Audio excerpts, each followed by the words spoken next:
7:45 de la mañana. A esta hora le doy la bienvenida al capitán de navío en servicio pasivo, Byron San Miguel, experto en temas de seguridad. Gracias por estar con nosotros. Buenos días. Buenos días, Liz.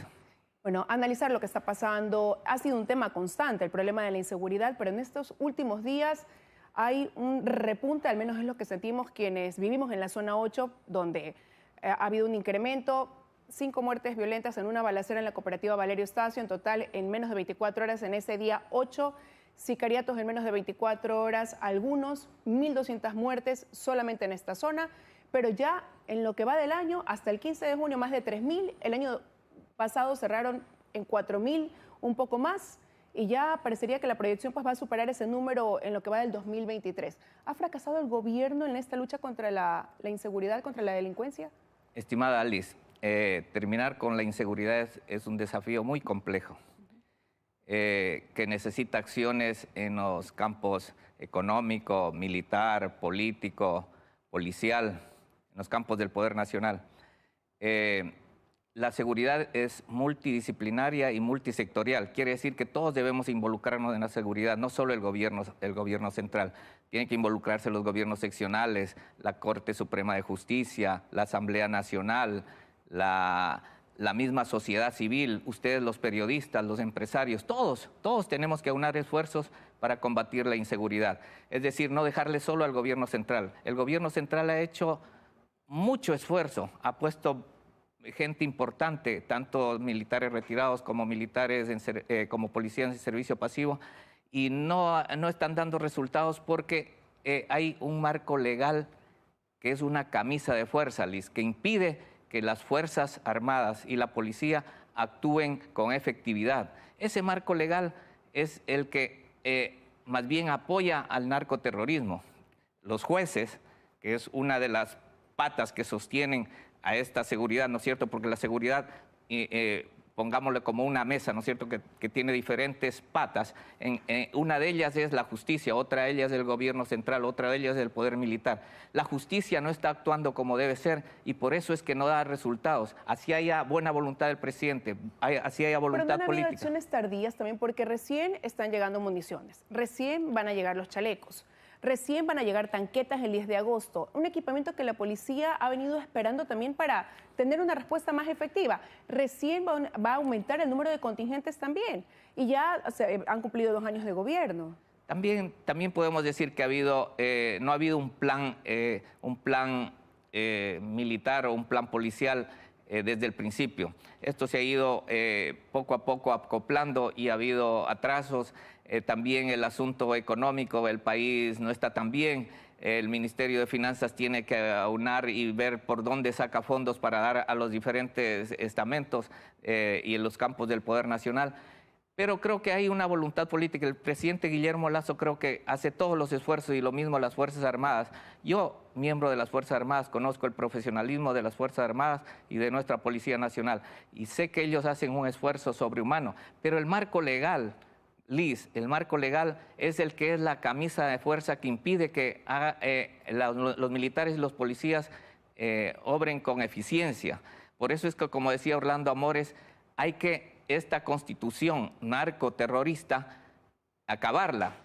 Pero mientras eso no pase, ¿cuál es la solución? Porque los índices van en aumento. En lugar de disminuir, van creciendo y van prosperando los delitos. Cuando comenzábamos a hablar de que aparecían las denominadas vacunas, se generó la alerta y comenzaron apuntando a un segmento determinado y de repente crecieron. Ahora empezaron los sicariatos selectivos y ahora son sicariatos de oportunidad.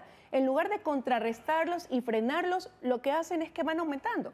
Sí, no hay que dejarle al gobierno solo que haga esto. Mire, un modelo de gestión bastante aceptable es, por ejemplo, el municipio de San Borondón. El alcalde de San Borondón se ha metido de lleno a la seguridad. Él no ha dicho mi competencia no es la seguridad. Y vaya a ver ese cantón de San Borondón. Ahí estamos metidos los presidentes de urbanización, está metida la sociedad civil, está metida las universidades, cuerpo de bomberos, y todos aunamos esfuerzos para la seguridad de San Borondón. En San Borondón, a pesar de ser la zona 8, es una zona que está libre de estos eventos.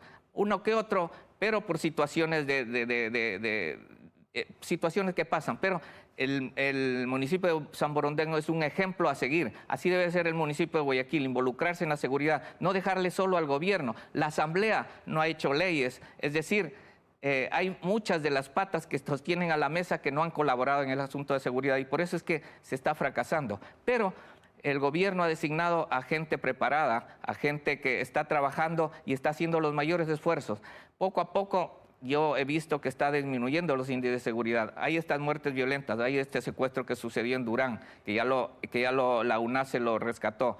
Y de este señor italiano que hubo también Pero hace unos días el mismo general Paco Moncayo, que puso su renuncia y decía él que rechazaba todas las trabas que hay dentro de la tramitología que hay que hacer y que él prefería pues dar un paso a un costado, aunque siempre podían contar con su contingente. Él decía que efectivamente están haciendo esfuerzos, pero que sin embargo los índices no se reducen. Y es difícil entender entonces qué pasa. ¿Cómo se pasa de esa voluntad, de esos ofrecimientos, de esos diálogos a los hechos y que eso signifique reducción en números, a que se traduzca en seguridad? Se han hecho acercamientos internacionales, pero no se ven los resultados tampoco. ¿Por qué? ¿Cómo usted lo interpreta? Yo conversé con el general Paco Moncayo en Salinas. Conversamos largo y él me supo contar que hoy, con los esfuerzos que ha hecho el presidente de la República, las Fuerzas Armadas reunieron al Consejo de Seguridad Pública del Estado, aprobaron, por ejemplo, el reglamento y esta ley de uso legítimo de la fuerza, y él me dijo a mí que ahora los militares pueden estar en las calles combatiendo la inseguridad, sin necesidad de llamar estado de excepción, porque hay esta posibilidad de que salgan y combatan al narcoterrorismo, ¿no es cierto? Y por eso creo que últimamente están los índices descendiendo. Yo creo que vamos a ir poco a poco mejorando y confío yo en el gobierno y en nuestras Fuerzas Armadas y la Policía Nacional. Pero, ¿cómo interpretar el que después de 2 años de gobierno se reúna el COSEPE y escuchemos que hay que trabajar en fortalecer la inteligencia y contrainteligencia? ¿Qué ha pasado entonces durante estos 2 años de gobierno en ese sentido, cuando la principal preocupación para el ecuatoriano es la inseguridad? Mire, la seguridad se sostiene en un plan bien estructurado, se sostiene en medios materiales y humanos, ¿no es cierto?, en una buena inteligencia y en una voluntad política. Creo que esto se destruyó antes en el gobierno anterior, en el gobierno del presidente Correa, se destruyó la inteligencia, se destruyó, inclusive nuestras Fuerzas Armadas no fueron equipadas, entonces poco a poco, con el poco dinero que tenemos, se ha ido ahora fortaleciendo tanto las Fuerzas Armadas en medios materiales y humanos, la policía ha incrementado su número, a pesar de que no hay mucho dinero, pero poco a poco yo creo que hay que tener fe y vamos a bajar los índices de seguridad. Yo creo que el gobierno está trabajando bien, hay gente que está colaborando y las Fuerzas Armadas, como usted sabe, son bien profesionales y la Policía Nacional está haciendo, a pesar de que este marco legal le impide actuar con eficiencia, está haciendo todo lo posible porque el país sea más seguro. Pero las acciones están completamente bien enfocadas cuando vemos a menores de edad que ingresan a una cancha deportiva armados a asesinar a un joven de su misma edad con 2 impactos de bala, y eso ocurrió aquí, en una cooperativa del norte de Guayaquil. Y eso lo hacen como una prueba para poder entrar y formar parte de una organización criminal. Liz, lo que yo le decía, el marco legal, saben los narcotraficantes, los delincuentes, saben que Fuerzas Armadas y Policía están atados de manos con estas leyes, con esta... Pero entonces, ¿qué nos espera ante eso, capitán?